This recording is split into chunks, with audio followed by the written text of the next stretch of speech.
So let's start with the third round table discussion about a great topic, script writing keys to think how to change the world. So we have an impressive panel, and please, Lucy, it's your turn. Thank you. Thank you, Alain. Hello, everyone. Welcome to this third panel. I'm Lucie Trémolière. I'm a film writer and director, and I will be moderating this session today. So we've just talked about eco-production and about impact documentaries, and now we will focus on script writing keys to think how to write a film in order to change the world. So we will focus on writing fiction. To talk about this, I've got an impressive panel with me, who I will shortly introduce, and then we'll get to think about why we need those stories, what stories we actually need, and how we can get to tell them. So first up, I have Morgane Baudin.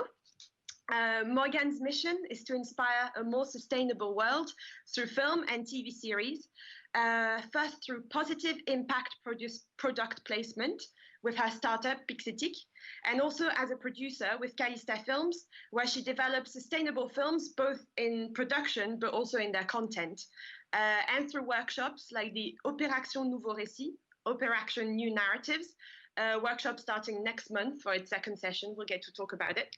Hello, Morgane. Then we've got Rhoda Wainwright, who is a director, a novelist, a producer, and a screenwriter. She is the executive producer of the organization Fiction Changing the World, which specializes in reducing the negative impact of film productions, but also in maximizing their positive impact. In order to do this, she created the Dante movement as a way to translate the 17 Sustainable Development Goals identified by the IPCC in 2015 into entertaining and especially easily understandable stories for the screen. Next to Rhoda, hi Rhoda. Next to Rhoda, we have Manuel Alduy, who is the head of film acquisitions and international series at France Télévisions. France Télévisions is the public service broadcasting company in France, co-producing more than 60 French films, buying 500 a year, and participating in 5 to 6 international series a year. It's also got a streaming platform, as well as the normal TV, and is the second biggest content provider in the country, and therefore works with a huge audience. I'd also like to welcome Guillaume Lacroix of Brut. Guillaume has been the CEO of Brut for 5 years, a leading global media platform, providing short content on social media about a wide range of issues. But very recently, he launched the paying streaming platform Brut X, with an editorial line of films, documentaries, and series that, in a way or another, participate in changing the world. It also features recommendations from actors and filmmakers, but also activists and change makers on what to watch. Hello, Guillaume. And finally, we have Valerie Zoydo, who is a storyteller.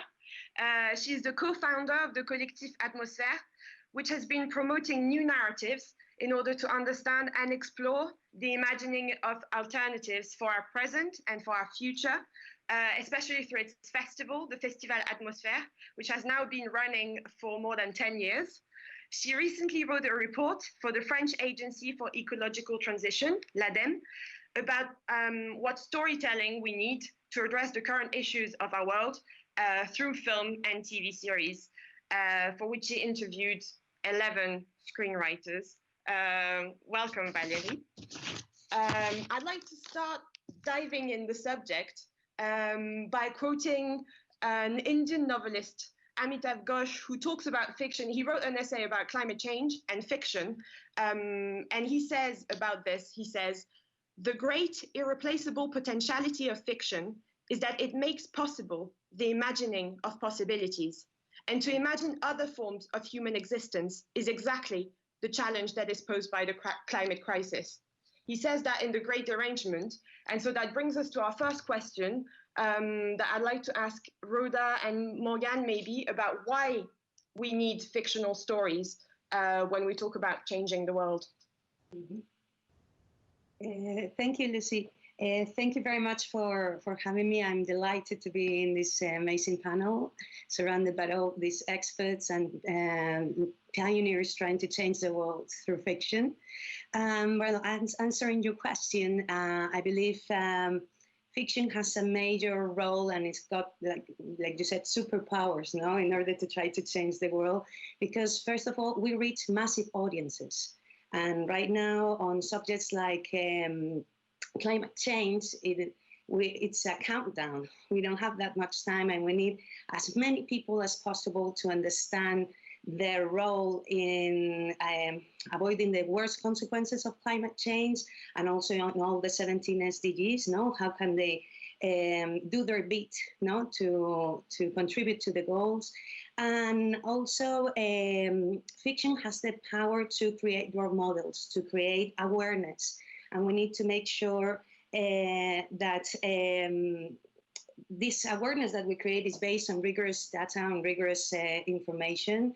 And in order to do that, we need to collaborate as an industry with experts on the subject matters to make sure that the science is right and that the messages that we're putting out there are actually the right and key messages that the audiences need to know, right?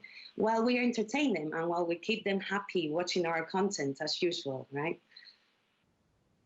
Yeah, and to illustrate what Rhoda just said, let's take an example. And for instance, the Queen's Gambit, the Netflix TV series, was watched by more than 10 million people, and a website that is specialized in chess, so because the TV series is about chess, said that their subscription to the website was increased by 4 after the TV series.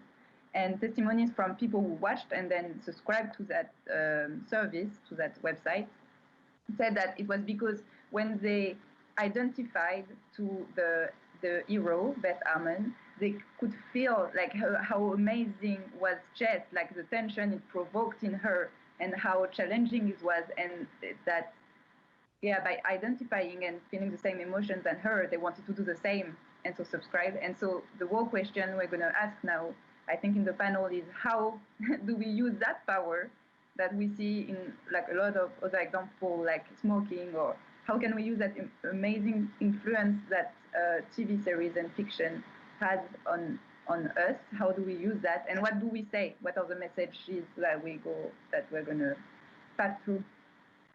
Yeah, exactly. I think, Valerie, you thought about that a lot, about what stories need to be told, and especially the idea of new narratives. Yeah, I think that more than propaganda, the best is to educate the masses and empower the masses, because actually new narratives is like kind of pleonasm. Everything is a narrative. What it makes society and humanity is a narrative: capitalism, money, love, couple, all kind of institution. But I think that the big topic and the issue is to reflect contemporary issues in the narratives. What's not always the case. So, well, we just have to tell stories that may interest the masses, first of all. And but I mean, I think that ecology or impact hasn't to be a goal, because what we want to do is movies or entertainment. But for me, I think that the best is to infuse the codes of the contemporary society to make like Trojan horses. I don't know if you understand my so that we can elevate and provoke consciousness, but it not has to be a goal, because you know, when we had made movies, well, not in fiction but in documentaries, it's like kind of old-fashioned to make ecological storytelling. I mean, it bothers everybody. It's not sexy. It's not glamour, and it's provoked like kind of fears, actually. And the idea is to pass from fear, dystopian storytelling to pleasure activism. You know, to desire. The idea is to provoke desire and emergence and put the society in movement through emotions. That's for me new narratives. Morgane, you thought about new narratives as well. Do you have anything to add to this definition? What is interesting with what Valerie said is that, yeah, like it's really good to denouce the problem, tell us about the problem. It's very good to like imagine societies where like everything has been destroyed and we have to rebuild something from scratch. But it's not like we also need, and it's what a researcher in communication sciences, Frédéric Sosfeld, has shown in our thesis, is that we also need, like it's interesting, we also need stories that come from now and that go step by step within something that is great without having to go through the whole collapse of society and then we rebuild. Like, so how do we show, and it's, I think new narratives are about how can we show heroes that act differently, who are aware, and it doesn't have to be, yes, it doesn't have to be the topic of the story, but just to have characters like Nausicaa, for instance, by Miyazaki, who are like who use non-violent communication to express herself, or films like, for instance, by Louis-Julien Petit, where we show people that like Discount or Les Invisibles, where people just like act together and try to find solutions to problems that exist, and it gives a lot of it gives desire to do something like them, and I think that's why talk about documentaries, that maybe why Demain was so great is because they actually talked about today and how people are doing things today that are great. Yeah, I think that's really interesting how the tension between yesterday, tomorrow, and where today is placed, and how maybe actually a lot of films that we see today are already films of yesterday. I think, Manuel, you wanted to, you thought about this idea. Thank you for having me again. I agree with what Valerie and Morgane said earlier. I think that during the last decade, you had basically two kind of fictions, either on the streamers, so Netflix, Amazon, and the rest. You would see a lot of very dystopian, dramatic, scary stories, like Valerie mentioned. It's really the end of the world. It's now, or and that was scary. Or on the more traditional broadcasters, fictions that were just irrelevant. They just didn't care about the environment and climate change because it was dealt with through documentaries, news, debates, etc., not in fiction. And our issue is to still try to avoid more and more in the scripts and the fiction project that we have and we receive projects that are just irrelevant, that are obsolete from start. They can be obsolete because their story is obsolete. I am a big fan of Fast and Furious, but I think this franchise is exactly the good example of an obsolete franchise. You don't change the world if you continue to entertain people with this kind of stories. So that's on the storyline. Or you can have a very good story, but your casting, your director, the way you present it, the way you embody it is completely irrelevant for the audience. And that's another issue which is not specific to our subject, to the how you change the minds of everyone as far as climate change is concerned, but how to relate to all the generations, all the backgrounds, and not just some audiences, either young or old, is really an issue. And that on this piece, then you need to address the diversity and inclusion concerns that we all have now more and more on the fiction that we promote and co-produce. Yeah, it's interesting to see how interconnected those problems are, and it's not just climate change is one problem and then representation is another problem. It's these problems are interconnected, and thinking about one of them, you need to think about all of them all together. Actually, I was curious, Guillaume, to ask you about Brutix that was launched very recently. And I think because you can have all this information on what people click on and what people get to choose to watch, it can give us an idea of what audiences want to watch. And I was wondering if you had any information you could share with us of what stories were speaking to people when we want to reach out to quite a big audience. I imagine your audience is quite young. It's pretty young, yes. The Brut audience, the Brut media audience on social platform is around 300 million people a month, 70% of them being under 35 years old. So it's pretty young. And when it comes to Brut X, the streaming platform we just launched, is pretty much the same demographic. It's very interesting because when we launched Brut X, or prior to the launch, most of the people I met told me two things: it won't work.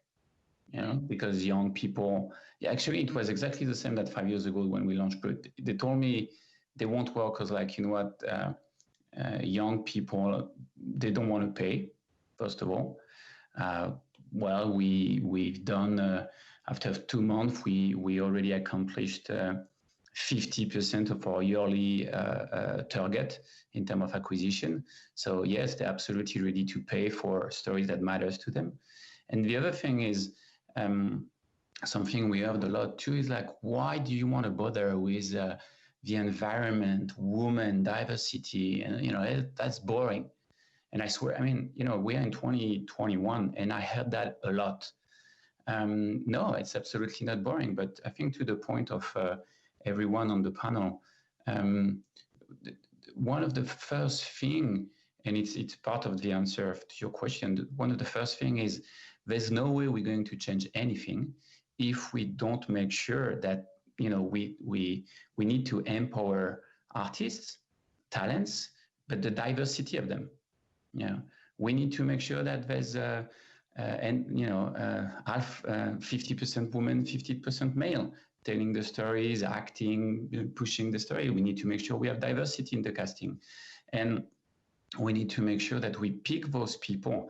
The biggest comment we had on Brut and on Brutix so far, and it's a weird comment, at least an interesting one, it's thank you for showing us the world in which we are actually living. Almost as if the audience is saying what we've seen so far on traditional media, on legacy media, is not the world in which we are living. The Brut X is driven massively by documentaries and series, more than films, probably because our films are not exclusive. But for instance, films are interesting. There's a younger generation coming on our platform, and we have the rights of a movie that you can find everywhere, which is Erin Brockovich.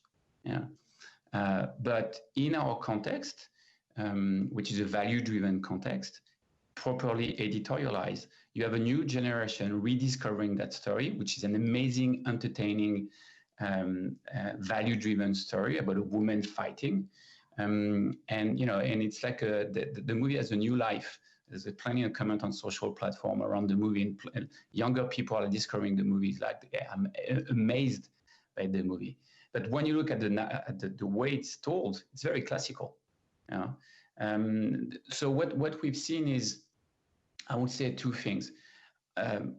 As long as it's generational, it's really telling the story of something that is actually modern and happening in society, relevant to their eyes. It works. And the second thing is, most of the stories we're trying to tell have three components. Not all of them, but we try. First, they're human-centered. We are trying to tell the stories through the eyes the audience can relate to. The second thing is that we try to make sure there's a layer of educational tools, even though it can be sexy, it can be fun, it can be cool. But if you're born under 25, you are probably been a teenager with a mobile phone on your hand. So you had such a diversity of content to your disposal that you don't have a common grammar of the world. I'm 46.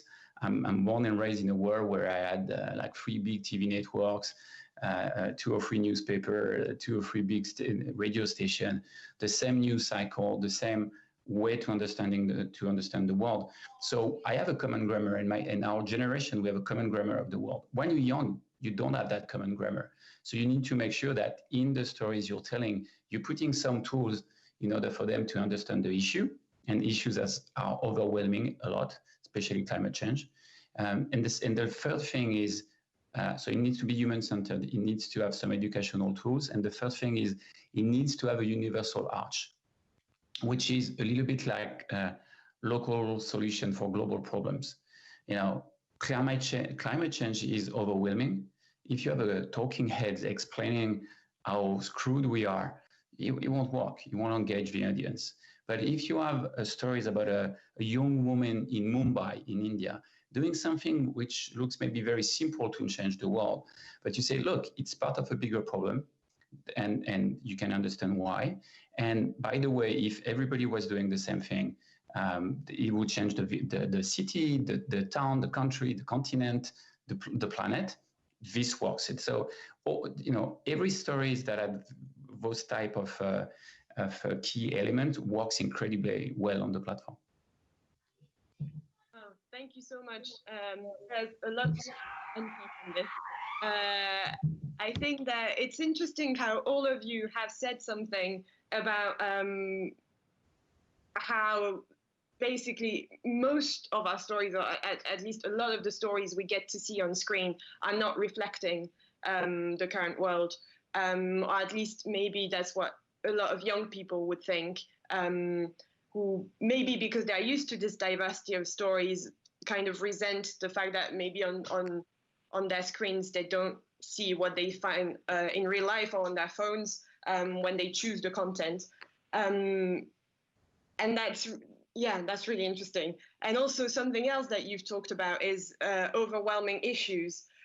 And I think that, yes, definitely those issues are overwhelming for the audience, but they're also overwhelming for the writers and for the filmmakers. And there's also this first step. Earlier today, someone was talking about how, in the session on eco-production, someone was talking about how the media was kind of a link between scientists and the bigger audiences. But how do we, as filmmakers, understand those problems well enough to then share them on screen? And I think Rhoda and Valerie, you both get to talk to screenwriters and get to create systems so that screenwriters can learn. Can you? Mm-hmm. Valerie, you want to go ahead? Okay, I can start. Yeah, it's true that, you know, with the Collectif Atmosphères, we are giving trainings to scriptwriters so that they can be educated with the complex thinking or the system thinking, you know, I agree with Guillaume, you know, with the principles of human-centered, you know, but not only human-centered. I mean, the goal is to to get them used to the living and how does the living works, you know, and to infuse this thinking in the stories, you know, how the living works. But when we give them trainings, I realize that actually they are much more engaged and empowered than we think. The only problem is that we don't listen to them. Some producers don't trust in that kind of project because of the famous "it won't never work," you know. But I think that really the script writers are really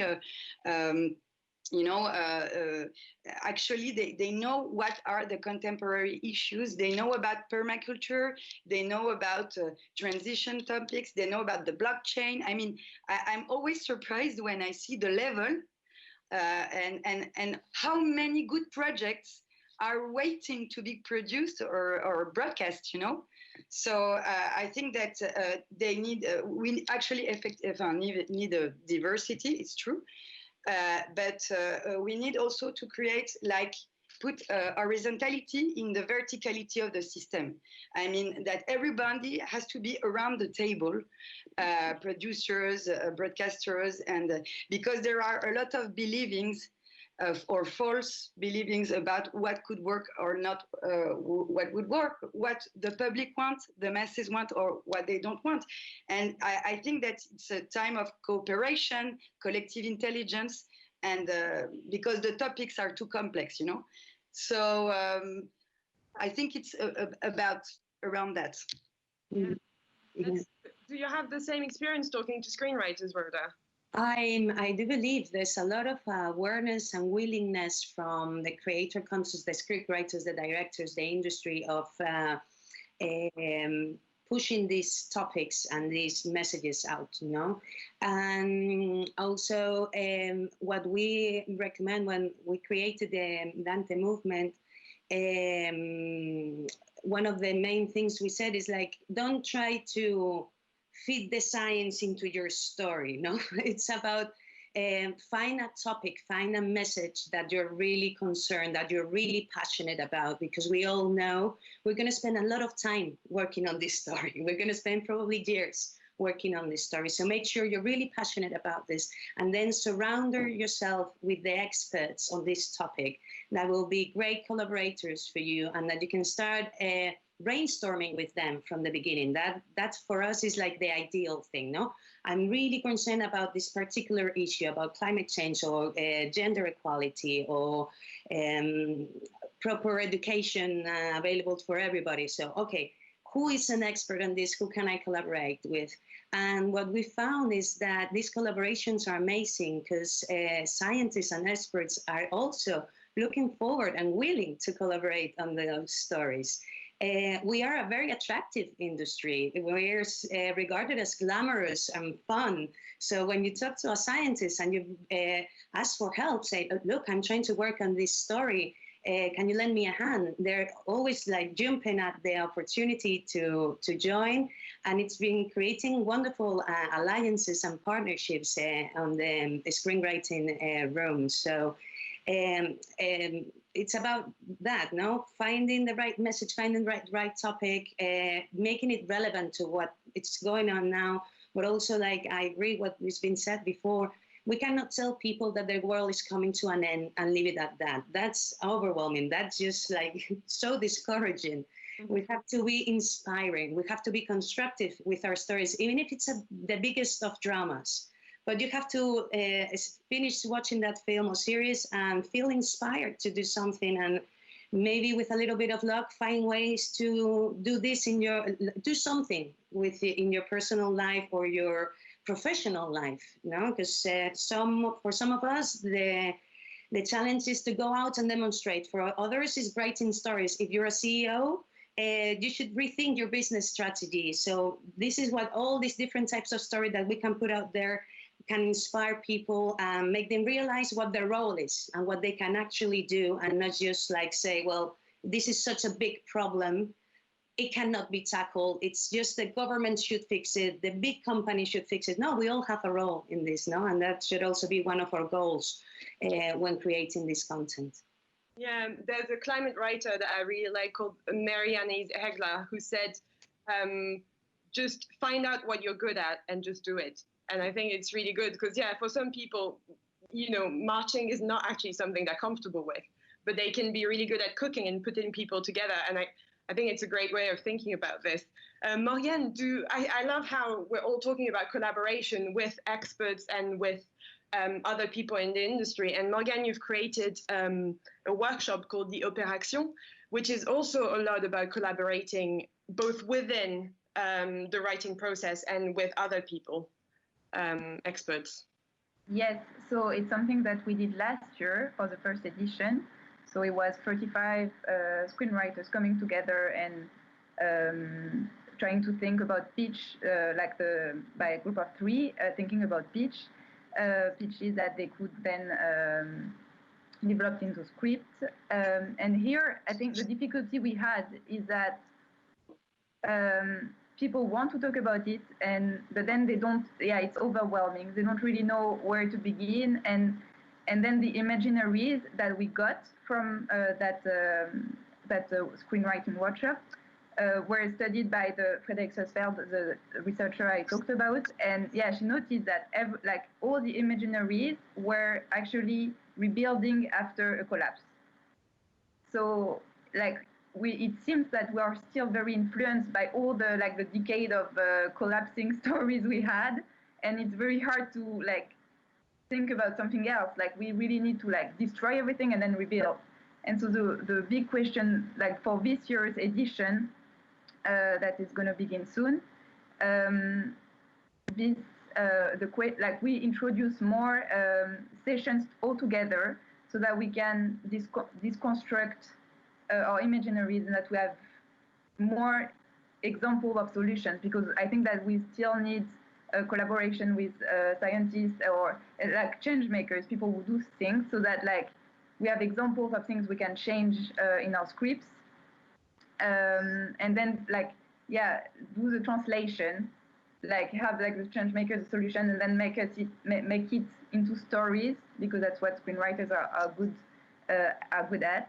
So, and translate it in a universal story, which comes from one human with emotions.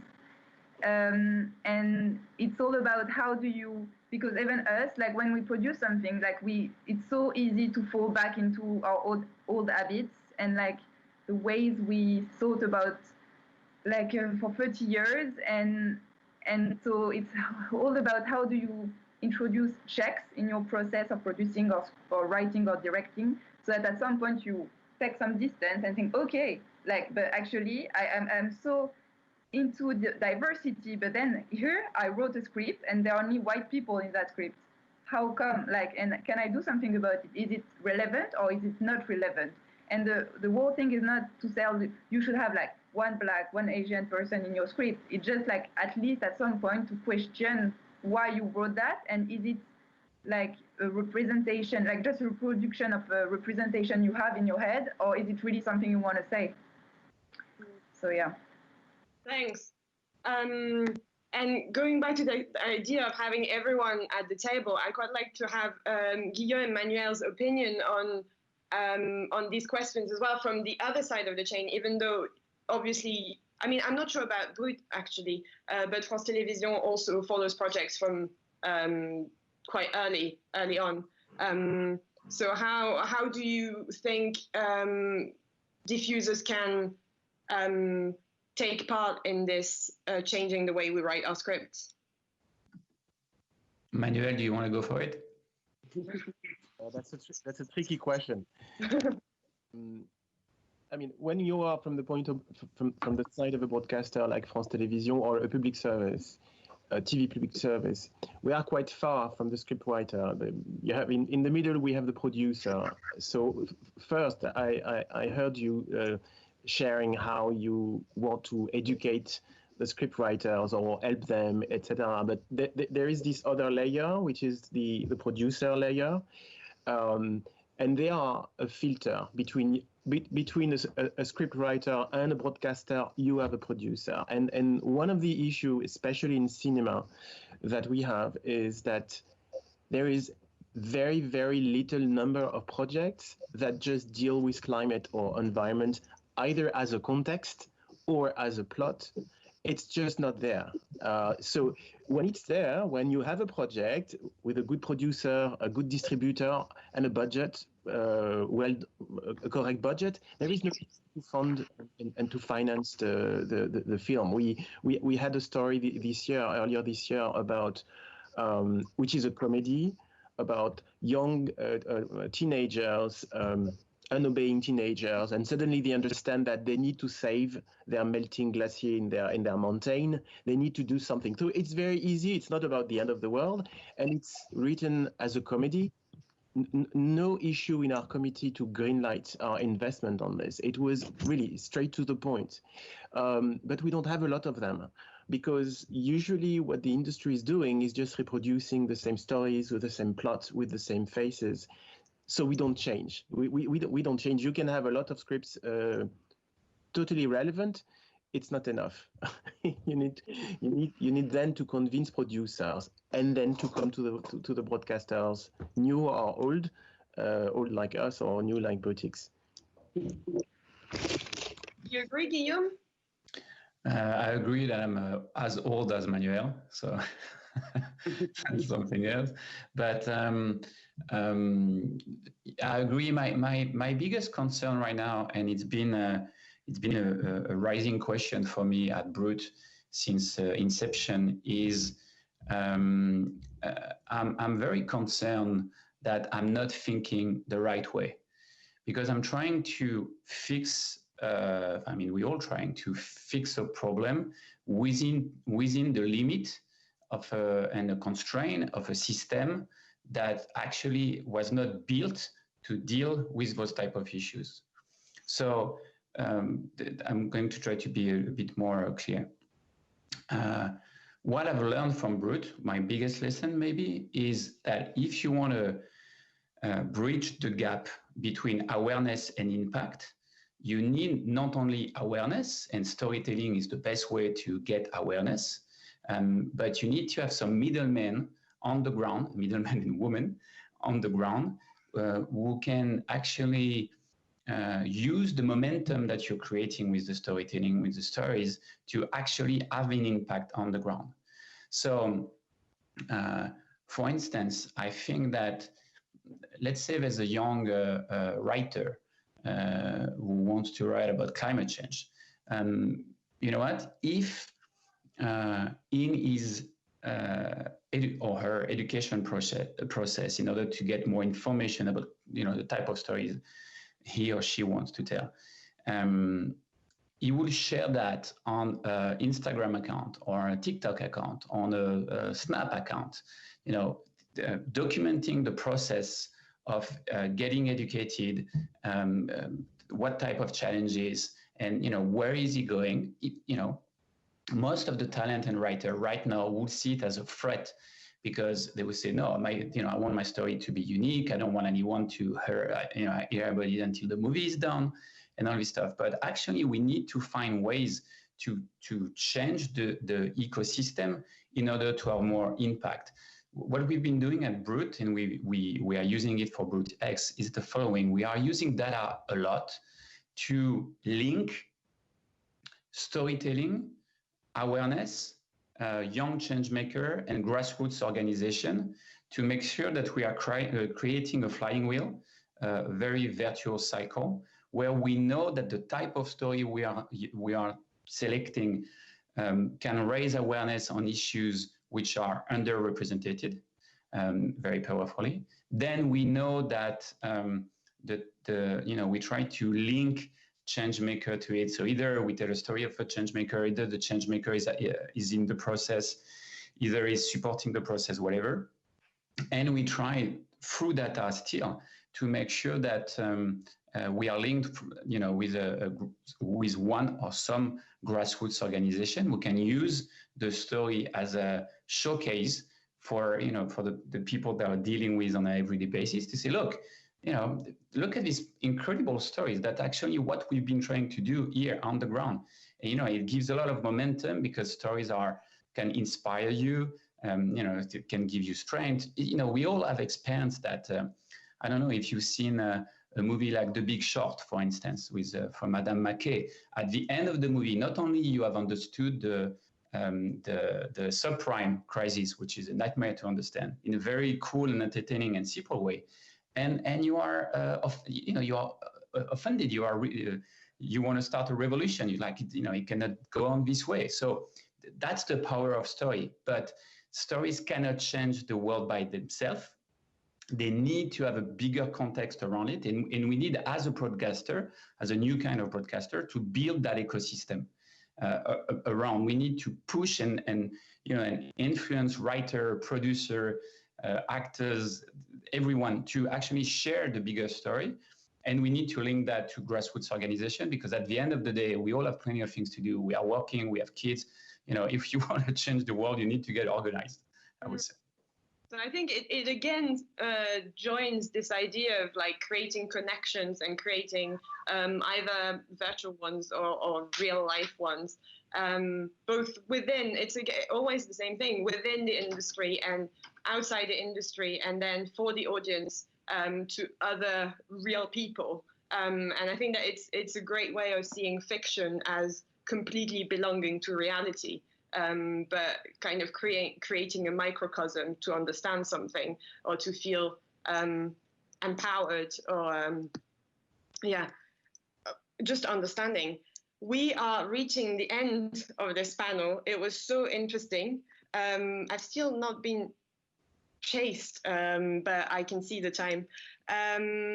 Just to finish up, there was so much more I wanted to talk about, especially maybe about, for writers, about form and what we wanted to avoid or put forward, how we could challenge within our narratives the dominant narratives, but we're not going to have time to talk about that. I'm just sending this out there in case someone's listening and wants to pursue that thinking. Just to finish, if you each want to give us a wrap-up sentence, a conclusion you'd like to come across, and maybe advice for filmmakers, screenwriters, broadcasters who are listening to us. Valerie, do you want to start? Yes. I want to say that I was really, I agree with Guillaume and Manuel. And I think when Manuel says that there's like kind of filter, I think he's right. And I think it's the problem because it's there is too much hierarchy. And the one who make the filter is the producers. But there are lots of projects, but the producers think it won't work. So that's the point. I mean, perhaps we should also educate the producers. So thank you, Morgane, to do what you want, what you do, and be a pioneer. You know, I think that the idea for me, the conclusion is is the word citizen interiority. It's about that everybody in the chain of production connect to his heart. Not only the screenwriters, but everybody. So we are all, I think, kind of resistance. And the idea, because it's storytelling, it's about vibration. It's like also about quantum physics. We have the power to create another reality if we observe it and if we create it, no? You know? So I think it's about asking everybody who is doing that behind, you know, the institution, who as a scriptwriter is handing the pen, you know, and there to really, as somebody said, I think it was Rhoda, connect to the heart, connect to the passion, connect to the interiority, and feel the impact that it represents to be connected to the heart and the soul, and therein questioning the meaning of all that, the meaning of humanity, and connected to that alignment as a person and as a citizen. But the creators, the broadcasters, and the everybody in the chain, you know. Yeah, so that they're human, that everybody's human. Exactly, and that we have an impact connecting with kind of energies. I mean, connecting with the energy of the heart and the pleasure and the joy more than Thanatos, you know, more than connecting to energies that are death, fear, competition, all, you know, the old values of the old world that we are quitting. So don't be afraid to be, you know, in another energy and get rid of the believing that bisounours, you know, that it's ridiculous to be like with nice feelings. It's not true. People need that. People need meaning. People need to feel good. You talk about it really well in the report. I invite everybody to read it. It's all free to access online. It's in French though. But very quickly, if everybody wants to say something, and otherwise we need to go. Yeah, Rhoda. I would like to tell people to do what they do best, like we were saying before. If you're a storyteller, do that. If you're a producer, keep these stories in mind. Let's try to make an impact. Let's try to change the world. And whether it's with the Dante methodology or with other methodologies that are around there, make sure the science is right. Let's make sure that the messages that we're portraying are rigorous and are inspiring and constructive. And also, this would make for another long conversation, but I'm just going to put it out there. When you write, try to think about the sustainability variables of how is that going to be filmed. You know, we have a lot of to say when we write, we know how expensive it is, what we're writing. Well, now sustainability has to be another factor that we keep in mind. If we're going to make it rain, does it have to be in a wide shot or can it be behind a window? We will be saving lots of water if it's behind a window, you know? So just keep that other factor in mind when you're writing, and let's all change the world together, one story at a time. Thank you. Thank you. Well, there's a new, okay, great. No, Morgane, did you want to say one last thing? I've not been kicked out yet. Oh. Okay, a sentence. Yes, have the courage to, be yourself and have that joy of change, and be dare to change the way we work, because it's by changing ourselves that we're gonna change the stories we write as well. So yeah, what everyone said was very true. Great. Okay. Well, it's 12:03. And if there's nothing urgent to say, we can all discuss about it at another time. I'm sure this is going to be one of the main questions for film and TV for the next decade or so. So we will talk about it again, I'm sure. It was so fascinating. Thank you, everyone. For everyone watching, we couldn't see you, but thanks for watching. I hope you had a great time. Please stay tuned, because at 12:15, we've got a demonstration of what we've just talked about, which is a pitching session with the Festival Atmosphères, which is Valerie's festival. So please stay tuned. It's at 12:15, so you can have a little break. Thank you, everyone. Thank you.